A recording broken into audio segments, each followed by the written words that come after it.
Hi friends, அஸ்ஸலாமு அலைக்கும். Welcome back my channel. இன்றைக்கி வந்து சூப்பரான ரொம்ப டேஸ்டியான எல்லாருக்கும் பிடிச்ச ஒரு ரவா கேசரி ரெசிபி தான் பார்க்க போகிறோம்.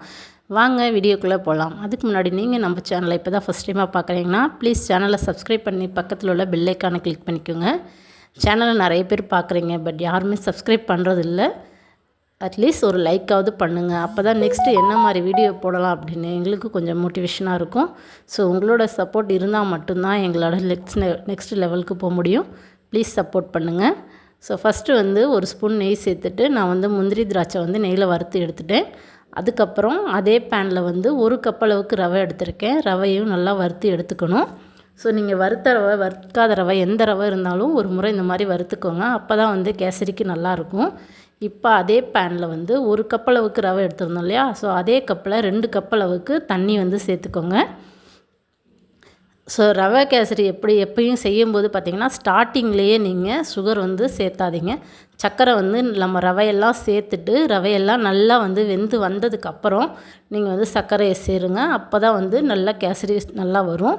ஸ்டார்டிங்லேயே வந்து சுகர் வந்து சேர்த்துட்டோம் அப்படின்னா அது நல்லா இருக்காது. ஸோ இப்போ வந்து நான் ஃபஸ்ட்டு தண்ணி வந்து சேர்த்துருக்கேன். தண்ணி வந்து 2 கப்பு, ஒரு கப் அளவுக்கு ரவை அப்படின்னா அதே கப்பில் 2 கப் அளவுக்கு தண்ணி சேர்த்துருக்கேன். இப்போ கொஞ்சமாக ஒரு ஸ்பூன் அளவுக்கு தண்ணி சேர்த்து கொஞ்சமாக ஃபுட் கலர் வந்து ஆட் பண்ணிக்கிறேன். இப்போ தண்ணி கொதித்து வந்ததுக்கப்புறம் நம்ம வறுத்து வச்சுருக்க ரவையை வந்து இதில் சேர்த்துக்கலாம். ஸோ ரவையெல்லாம் சேர்த்து நல்லா வந்து வெந்து வந்துடணும், கட்டி இல்லாமல்.